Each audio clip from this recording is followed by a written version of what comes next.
On this episode of Serendipity Bus Life, giving this old bus a new heart. Vroom vroom.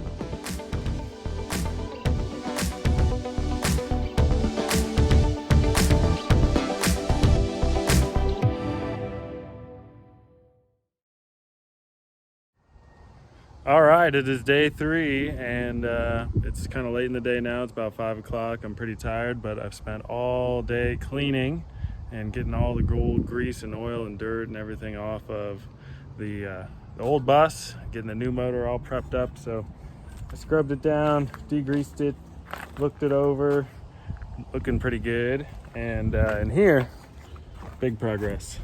So I was able to remove everything else that pretty much was for the old system, clean everything because it was just literally like so greasy. I was greased up to my elbows, and then flushed out the heater cores, flushed out my radiator, and pressure washed everything. So now I will prep this surface, sand it, and then I'm going to put some Pour 15 sealant. It's kind of like a paint sealant on there, and it blocks all the rust, and that's going to keep it from getting junky like this again. And I'll just trace along the inner side of the engine bay, so it'll still be white, but it'll be black in here. I think I'll do a little bit more today. I'll just be prepping on that and getting things ready, and then get some paint on it, let that dry, and be figuring out a scheme for this new Johnny.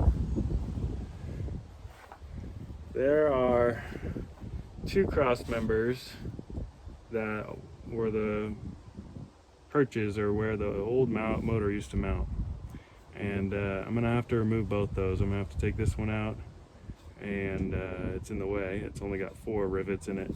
That one's got 16 rivets in it, but I'm gonna take that loose and then be able to scoot that back and utilize it as my transmission cross member. So I'm sure I'll update you more on that process as it comes along, but for now it's actually clean. I can work in here, I can start ordering parts and starting figuring out what it is I want to do about landing this thing in there, because there's not any engine perches where the motor mounts would land. So this has got these bolts on this rubber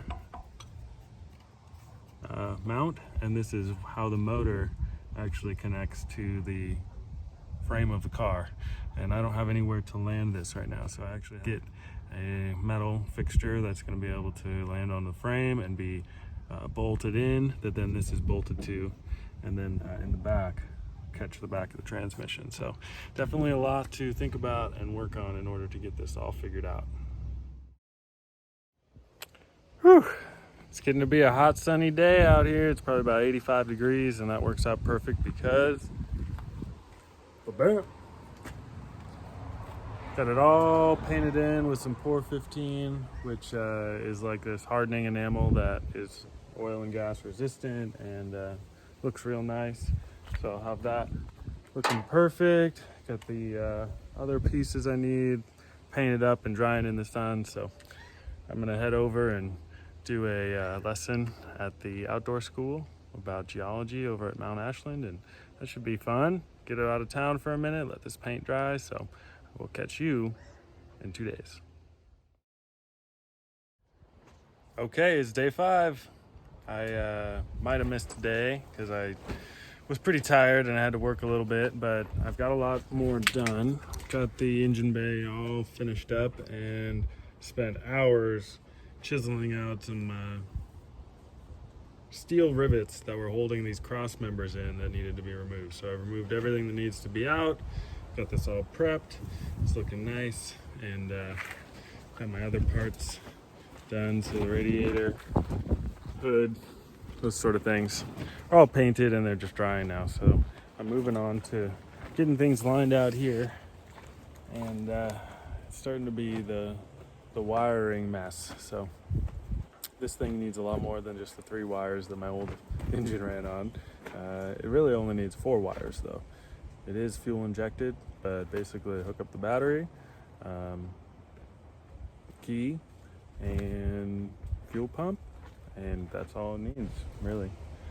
The computers will do the rest, but I'm in the process of connecting everything, which some of the things are a little more obvious than others, and I'm piecing it together, but it's definitely a mystery, and some of this I won't even need. So I'm gonna go through, take care of it, clean it up, and it's not too exciting, but I'll let you know how it turns out.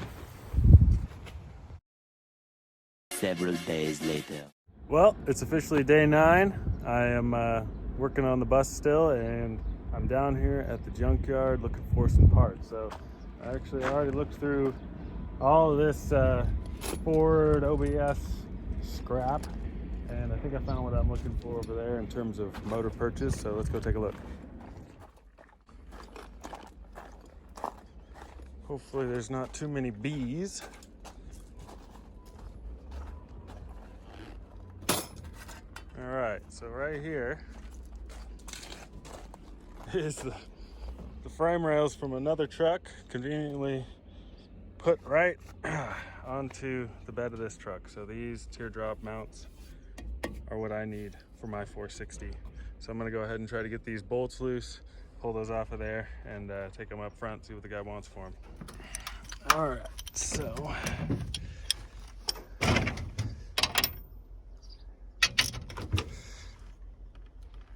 oh, you know what helps? It's going the right direction. Well, didn't have as much luck at the boneyard as I was hoping. I had 50% luck. Got one bracket off, and the other one has some rivets, and I didn't have the right tools, so I have to go back tomorrow. But now you can kind of start to get an idea of what I'm talking about, where this bracket is what holds the motor. So I'm going to use these fixtured to this to create some new fixtures, mounts on the frame itself to hold this motor, because this motor never went into this bus. So it's a lot of work, but basically getting lined out pretty good on the motor mounts. I'm gonna order some more parts that are gonna go on here, and then it's just a matter of all this wiring. And so I'm gonna have to go through and take some of it out that I don't need, and then other parts are like essential, and I have to figure out what connects to what, hook it all up, figure out where it mounts in there, connect it to the old system, and that way when I turn the key, this thing comes to life. It's officially day 11 of working on the bus build, and so I'm actually sitting here underneath. There's the interior, and I'm just fixing up something that I did the other day. So I was grinding these rivets off to get these motor cross member out of the way, because it was for the old motor, and I ground through this brake line a little bit, and that means it's leaking and I got to replace it. But luckily there's a juncture right there, and I can just flare this and put a fitting and then replace that little piece. So I'm gonna get that all fixed up and then have the brakes fixed. I'm gonna replace the booster with or the master cylinder with a new one that I've got, and then get some new power steering lines so that the power steering isn't leaking anymore. And that should be pretty well set for those things. I need to get some fuel lines. I've already got one fuel line, but I need to add another. And yeah, kind of a lot to do. But I'm trying to get it all pieced together so that this motor can get in here as soon as possible. All right, day 12, update. Got a couple things that I got done yesterday, and then this morning I've just been cleaning up all the wiring and working on a couple things. It's Sunday, so had to do some errands and get ready for this week, but getting all the parts lined up. I got some stuff coming in the mail. That's gonna be my fuel system, my, I don't remember what all I ordered, but a bunch of parts for this thing. And there's only one other main thing to get, which is my transfer case.